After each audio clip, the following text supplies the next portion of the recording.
Anda kembali bersama kami di Selamat Pagi Indonesia, pemirsa. Jadi membaca sejarah ini tak hanya bisa dilakukan lewat buku atau museum saja nih, Valeri. Ya, karena ada sebuah komunitas di Jakarta yang punya cara unik untuk mengupas sejarah, yaitu lewat penelusuran dari satu makam ke makam lainnya.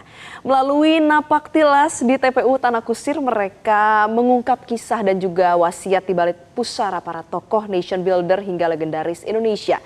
Berikut liputan jurnalis Metro TV Diva Rabia dan juru kamera Raga Firdaus untuk Anda.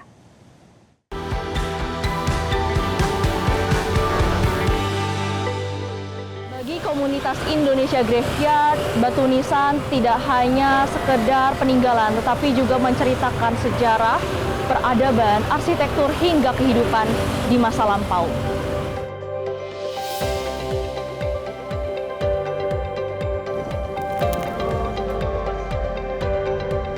Indonesia Graveyard merupakan komunitas yang menelusuri sejarah melalui makam-makam.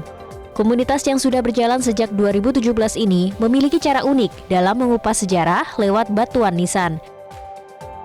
Mereka mengajak masyarakat mengatasi rasa takut akan pemakaman dan mengubah suasana mistis menjadi ruang belajar sejarah yang interaktif. Komunitas Indonesia Graveyard ini didirikan oleh dua tokoh, yaitu Mbak Ruri Hargiono atau nama aslinya Hanon Sari Paramita sama Mas Denny almarhum.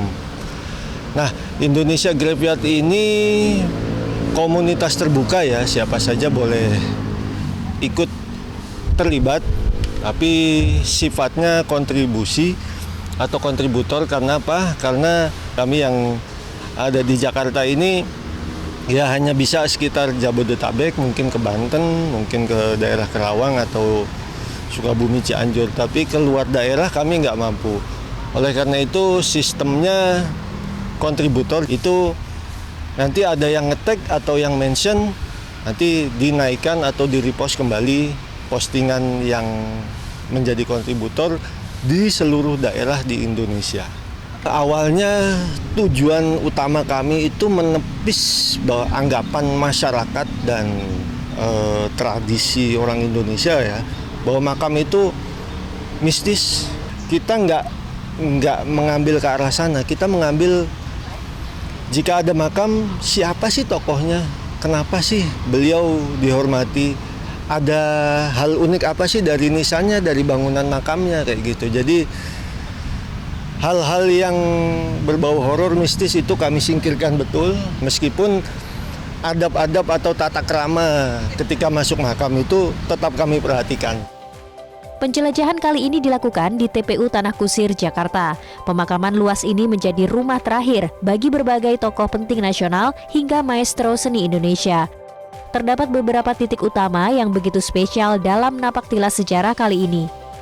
Titik pertama yang kami sambangi adalah makam proklamator sekaligus Bapak Koperasi Bangsa, Muhammad Hatta atau Bung Hatta. Bukan tanpa alasan Bung Hatta dimakamkan di TPU Tanah Kusir dan bukan di Taman Makam Pahlawan Kalibata.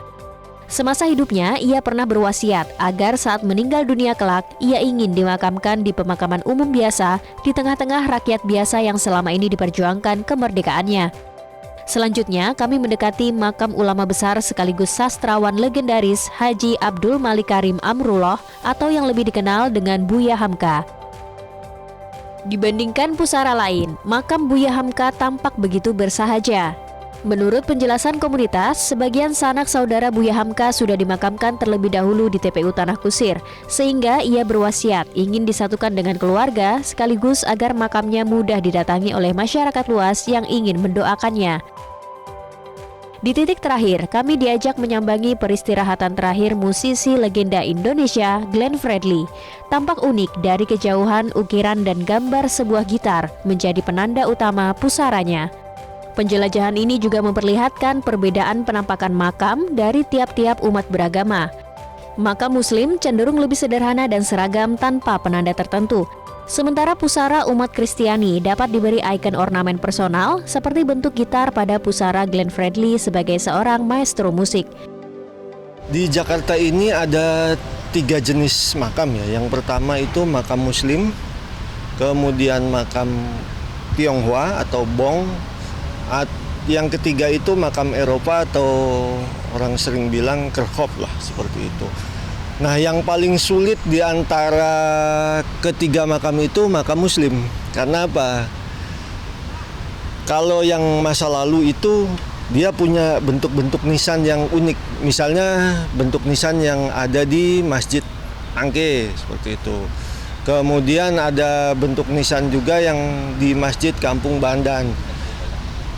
Kita bisa tahu ini nisan dari tahun berapa atau abad keberapa, tapi kita nggak bisa tahu siapa sih tokoh yang dimakamkan di sana karena nggak ada inskripsinya. Sedangkan makam Tionghoa dan makam Eropa atau warga Kristiani itu selalu ada inskripsinya.